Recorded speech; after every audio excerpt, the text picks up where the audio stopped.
अस्सलाम वालेकुम। आज हम बात करेंगे शाह अब्दुल लतीफ़ भुट्टाई के बारे में, जो न सिर्फ शायरी के बादशाह थे बल्कि मोहब्बत और इंसानियत के अलमबरदार भी थे। इस वीडियो में हम बात करेंगे शाह अब्दुल लतीफ़ के सिलसिले में। उनके का बचपन दूसरे बच्चों से किस तरह मुख्तलिफ था, उनकी शायरी के मौज़ूआत क्या थे, और आज भी 21st सेंचुरी में हम उनकी शख्सियत को या उनकी शायरी को क्यों डिस्कस कर रहे हैं। तो सबसे पहले ये कि शाह अब्दुल लतीफ़ अपनी न सिर्फ अपनी शायरी की वजह से मशहूर हुए या आज तक उन्हें हम एक अहम पर्सनालिटी के तौर पर समझते हैं, बल्कि इसके साथ साथ उनकी इंसानियत से मोहब्बत या उनके मौज़ूआत जिनको उन्होंने अपनी शायरी में चुना। अगर हम उनके बचपन को देखते हैं तो वो दूसरे आम बच्चों की निस्बत बहुत ही मुख्तलिफ थे। एक ख़ास किस्म की चमक उनकी आंखों में नज़र आती थी, या फिर जिस तरीके से वो अपने वालिद के साथ साथ बैठ के जो सवालात करते थे वो भी उन्हें दूसरे बच्चों से बिल्कुल ही एक मुख्तलिफ बच्चा गिनवाते थे। मिसाल के तौर पर एक दफ़ा का वाक़या है कि कुरान की तिलावत करते हुए उन्होंने अपने वालिद से पूछा कि ये इश्क़ हकीकी किसे कहते हैं, जिस पर उनके वालिद मुस्कुराए और उन्हें कहा कि ये वो सवाल है जिसका जवाब हर दिल को ख़ुद को ढूंढना पड़ता है। और उनके इस जवाब पर जो शाह अब्दुल लतीफ़ थे उनको ऐसा महसूस हुआ कि जैसे एक बहुत बड़ा सफ़र उन्हें तय करना है और उन्हें इस सवाल का जवाब भी ज़रूर ढूंढना है।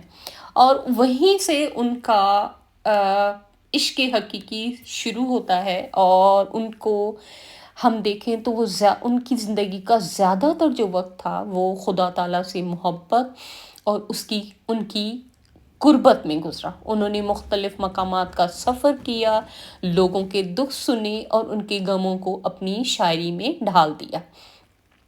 वो जब लिखने बैठते तो लफ्ज़ों से इश्क की बारिश होने लगती। उनके कलाम में सिंध की सरजमीन की खुशबू, लोगों की मोहब्बत और फ़िक्र की मिठास साफ झलकती थी।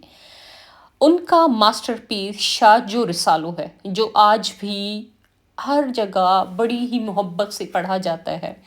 अब हम आते हैं कि उन्होंने अपनी शायरी में किस तरह के मौज़ूआत को चुना। आप बहुत सारे मौज़ूआत देखेंगे, जैसे वतन की मोहब्बत है, जैसे पहाड़ों की खूबसूरती, जैसे कुरान शरीफ की जो कुरानी आयात हैं उनको उन्होंने अपनी शायरी में ढाला। लोगों के दुख, यहाँ तक कि इश्क़ हकीकी या इश्क़ मजाजी, इन तमाम चीज़ों को उन्होंने छुआ और उन्हें बड़े ही आसान अल्फाज में लोगों के सामने रखा, और एक इस तरह की सोच पैदा की कि लोगों के दरमियान एक यगानियत, एक मोहब्बत का पैगाम फैले। अब हम इस तरफ आते हैं कि हम इस दौर में एक 18 सेंचुरी के शायर को क्यों पढ़ रहे हैं, या हमें उनसे क्या सीखने की ज़रूरत है। अब अगर आप ये देखें कि उनकी शायरी जिस तरीके से उन्होंने की है, तो उसके ज़रिए उन्होंने बेसिकली इंसान को ये समझाने की कोशिश की है कि हम एक सोशल एनिमल हैं।